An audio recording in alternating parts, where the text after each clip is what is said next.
Hello and welcome to News Review. Parliament's agenda was thrown off kilter on Thursday after a clash between the Speaker and the Leader of the Opposition led proceedings coming to a premature end. I certainly don't like the way that Mr. Speaker has made interventions last time, has made an intervention now, and implied that somehow I do not know, as Leader of the Opposition, the answer that has been provided by the Honourable Minister. Will the Honourable Member sit down? May I at the very least... Will the Honourable Member sit down? Well, he can shut... Mr. Speaker will can the shut me Honourable up, Member... Will the Honourable Leader of the Opposition sit down? Instead of continuing with Chief Minister's questions after lunch, Fabian Picardo brought a motion seeking that the House express its full confidence in Adolfo Canepa. The drama started earlier in the day when the Leader of the Opposition accused the Speaker of treating him unfairly, as Christine Vasquez now reports. At the moment, the ultimate shareholder of the company is the government. It was on the subject of the Gibraltar International Bank that temperatures were raised. The Minister for Financial Services said the application had been presented to the Financial Services Commissioner in late December. He stated the bank would be independent of the government and that a lot of planning had been carried out with a high-level steering group that included experienced bankers, accountants and professionals. The session got stuck when it came to the financing of the bank and whether this might come out of either the Savings Bank or Credit Finance Company Limited.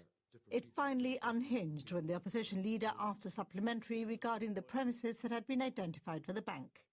Mr. Speaker, the Honourable the Chief Minister, keeping anything secret perish the thought of that.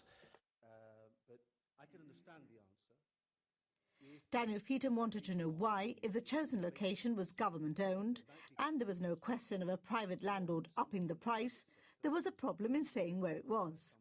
The Speaker said the question of whether or not it was government-owned had already been answered and instructed the opposition to listen to answers more carefully. The Leader of the Opposition stated that was not what he'd asked and took offence to the Speaker's insinuation that he was not paying attention in class. Honourable members of the Opposition really do need to listen very carefully to the main answers that are provided to questions, because sometimes the information that they are seeking is already contained in the main answer that has been given, and they may not realise that that is given. Honourable members don't seem to perhaps they weren't paying 100% attention and they missed that point. With respect, it has nothing to do with the question I've asked. My job as Speaker is to see that the rules of this House are implemented. If the Honourable members do not like the way that I am carrying out my duties, they know that they have got recourse to certain steps. I certainly don't like the way that Mr. Speaker has made interventions last time, has made an intervention now, and implied that somehow I do not know, as Leader of the Opposition, the answer that has been provided by the Honourable Minister. Will the Honourable Member sit down? May I at the very least... Will the Honourable Member sit down? Well, he can shut... Mr. Speaker will can the shut Honourable Member... Will the Honourable... the Leader of the Opposition sit down? It was on this note that the House broke up for lunch, after the Chief Minister suggested the tensions were a good excuse to recess ahead of his questions this afternoon.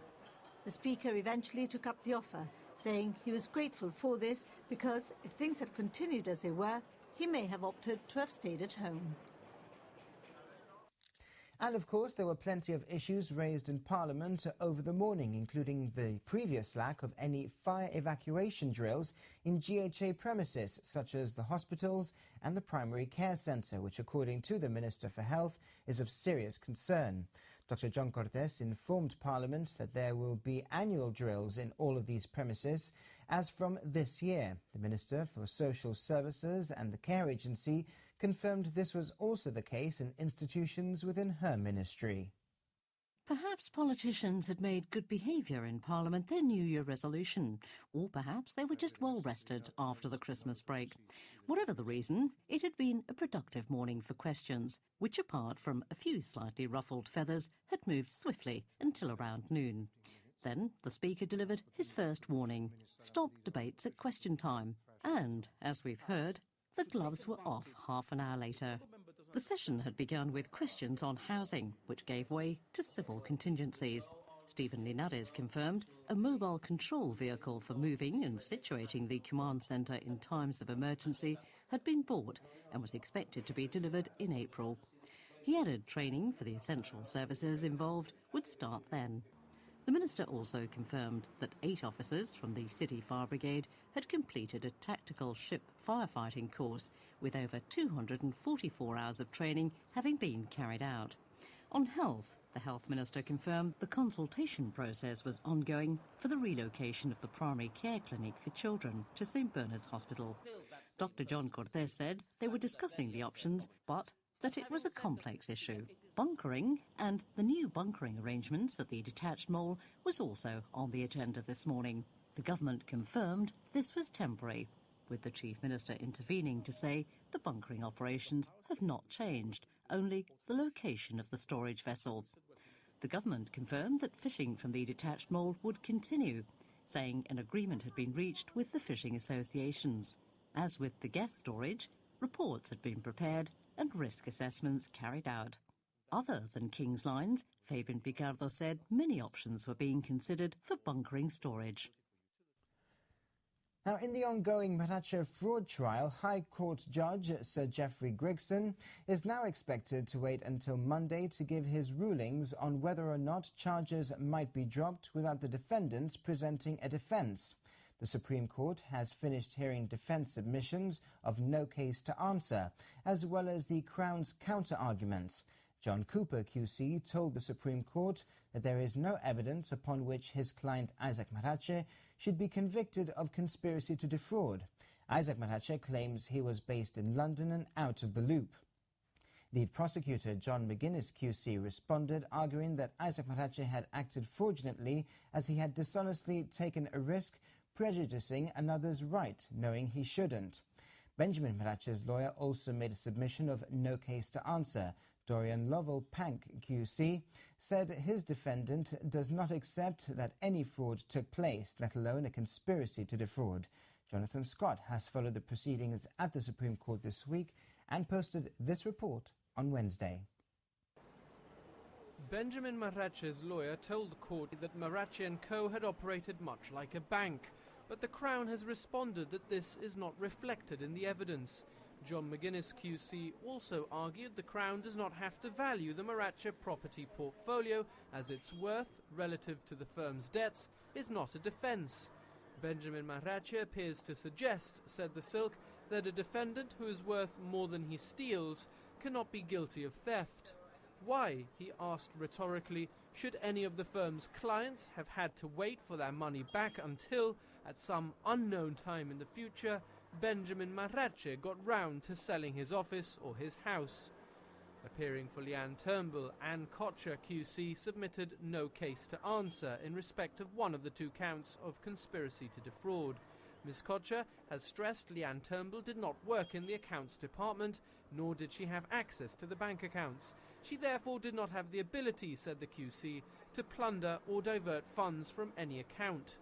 Leanne Turnbull is said to have believed, as others at the firm did, that the Maraches had money in the background, possibly in Switzerland, and would be able to pay off their debts. This was the context in which Ms Kocher said Leanne Turnbull took part in what the defence has called fobbing off clients. But the Crown says it's more accurate to describe these actions as lying.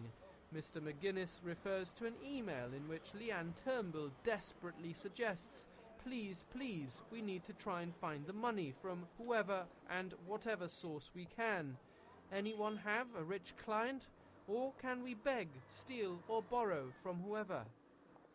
Solomon Marache's lawyer Christopher Finch has not made a no case to answer submission, but the court has noted that nothing should be inferred from this. The defendant, along with his 2 brothers and Leanne Turnbull, have pleaded not guilty to 2 charges of conspiracy to defraud millions of pounds of client monies.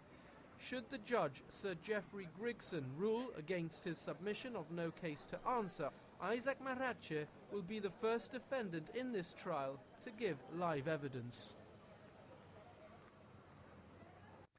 The Liberal Party is to choose the 6th candidate on the Liberal Democrat list for the forthcoming elections to the European Parliament.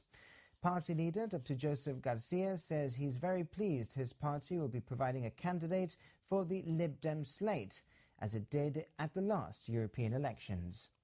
Gibraltar first voted at the European elections in 2004, doing so with the southwest region of the United Kingdom. Nearly 21,000 were on the register then, with 55% of residents exercising their right to vote. Gibraltar's only candidate was Leanne Armstrong-Emery, who stood for the Greens. There were almost 20,500 eligible to vote 5 years later. In 2009, the novelty seemed to have worn off slightly. Over 7,000 voted, representing 35.11%. The local candidate at this election was Jonathan Stanieto for the Liberal Democrats. The result for Gibraltar was 3 Conservative MEPs, 2 UKIP MEPs and 1 Liberal Democrat. Gibraltar MEPs Ashley Fox and Julie Girling continue to top the list of Conservative candidates for the Southwest region, as do Graham Watson for the Liberal Democrats and William Dartmouth for UKIP. Gibraltar has no representation from Labour at the European Parliament, with Claire Moody heading this particular slate for Gibraltar and the Southwest. The Liberal Party has still not announced who it will choose to stand on the 22nd of May. The electoral register remains open and can be viewed at the Gibraltar Parliament. The Trafalgar-class nuclear submarine, which caused so much controversy in 2000, was back on the rock this week. HMS Tylus was here for a short stay as part of her scheduled operational tasking. HMS Tylus was to have been decommissioned last year to be replaced by one of the new Astute-class submarines, but seems to be going strong. She's infamous on the rock after she was berthed here for almost a year, when in May 2000 she developed a leak in the nuclear reactor primary cooling circuit. Her stay created diplomatic tensions between Britain and Spain, and these tensions were to rise again when she next visited in 2004 for what the MOD said were technical reasons, but coincided with Gibraltar's tercentenary celebrations, 300 years of British rule. Last year she passed to Gibraltar on a Mediterranean deployment. Since her first mishap, she suffered another coolant leak, collided with an iceberg, and witnessed an explosion on board which killed 2 crew members.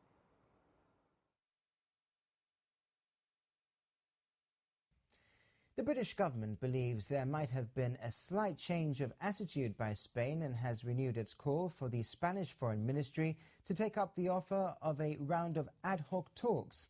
This according to Conservative peer Baroness Varsi, who answered questions in the House of Lords this week.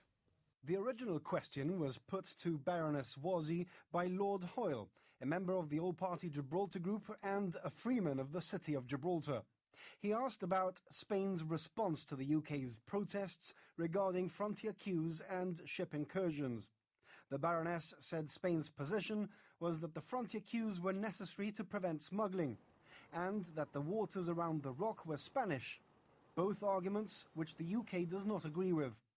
Lord Howe of Abravan asked about a report published last week in which the UK Overseas Territories Conservation Forum had concluded that Gibraltar wasn't seen as a hugely important and relevant issue to many UK government departments.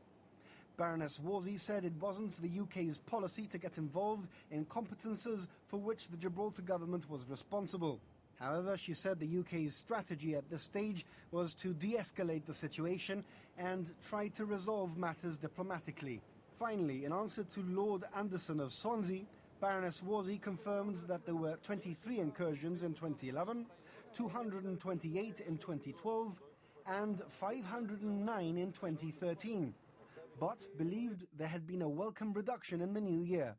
She said this showed a change in attitude by Spain and added that the Foreign Secretary had renewed his proposal to Spain for a round of ad hoc talks. And we'll be back with more of this week's news after the break.